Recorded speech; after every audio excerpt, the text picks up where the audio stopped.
کہ جب قبر سے مردے نکالے جائیں گے اور جو سینوں میں راز چھپے ہوئے ہیں وہ ظاہر کیے جائیں گے، تیرا رب ان سب سے واقف ہوگا۔ پھر القاریہ ملقاریہ، سورہ القاریہ ہے، گھڑ گھڑاہٹ، قیامت کا ذکر ہے، قیامت کی منظر کشی ہے کہ انسان پتنگوں کے مانند اڑیں گے، پہاڑ روئی کے گالے کی طرح اڑیں گے، جن کے نامہ اعمال بھاری ہوں گے وہ عشرت میں ہوں گے، جن کے نامہ اعمال ہلکے ہوں گے ان کا ٹھکانہ حاویہ ہوگا، جو جہنم کا ایک مقام ہے، ایک جگہ ہے جہاں دہکتی ہوئی آگ ہے۔ پھر اللہ کی سورہ تکاثر ہے، وہ کہتا ہے کہ الہاکم التکاثر حتی زرتم المقابر، یہ جس نے اللہ کہتا ہے کہ تم کو مال کی بہتات نے غافل کر دیا، ہاں جب قبر دیکھو گے تب تم کو یاد آئے گا۔ اللہ کہتا ہے تم دیکھو گے، تم جہنم بھی دیکھو گے، تم جنت بھی دیکھو گے۔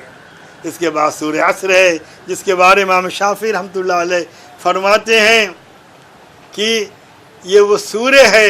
جو انسان کی ہدایت کے لیے کافی تھی اگر پورا قرآن نہ بھی اترتا،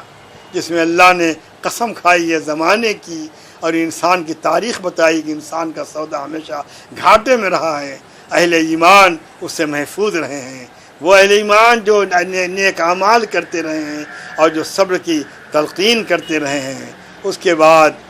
سورہ حمزہ ہے، جس میں غیبت کی برائی ہے، پیٹھ پیچھے چغلخوری کی برائی ہے،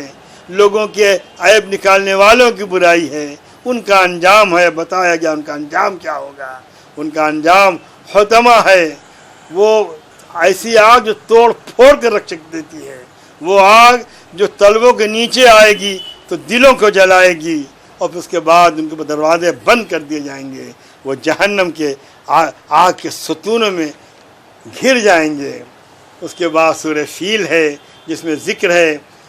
ہاتھی والوں کا، جو حضور پاک صلی اللہ علیہ وسلم کی ولادت سے پہلے کا واقعہ ہے، جس میں ابرہا ہاتھی کا لشکر لے کر کے آیا تھا اور جس کو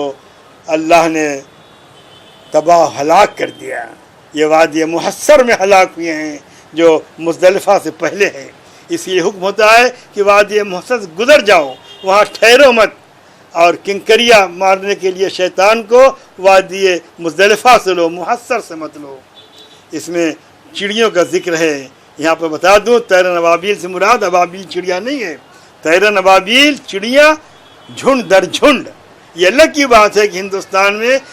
ابابیل نام ایک چڑیا ہوتی ہے، ایک چڑیا جس کو ہندوستان میں ابابیل کہا جاتا ہے، ہم معنی جوڑ لیتے ہیں عربی زبان میں، ابابیل جمع ہے لفظ بالا کی، جس کے معنی جھنڈ در جھنڈ آتے ہیں۔ پھر قریش کی سورہ قریش ہے، بتایا گیا ہے ان کے دو سفروں کا ذکر ہے، ایک جاڑے میں ایک گرمی میں، وہ گرمی کا سفر کرتے تھے بحر روم کی طرف اور جاڑے کا سفر کرتے تھے بحر ہند کی طرف، ان کا کاروباری سفر ہوتا تھا۔ اللہ نے بتایا ہے کہ تم کو خانہ کعبہ کے پڑوس کی وجہ سے تمہارا تحفظ کیا جاتا ہے، اور تم کو اللہ بھوک سے نجات دیتا ہے، تمہیں اللہ روزی دیتا ہے۔ پھر سورہ معاون ہے، عربی زبان میں معاون کے معنی زکوٰۃ کو کہتے ہیں۔ اس میں بڑی تاکید ہے کہ دین کو اختیار کرو، برائیاں ان لوگوں کی ہے جو یتیموں کو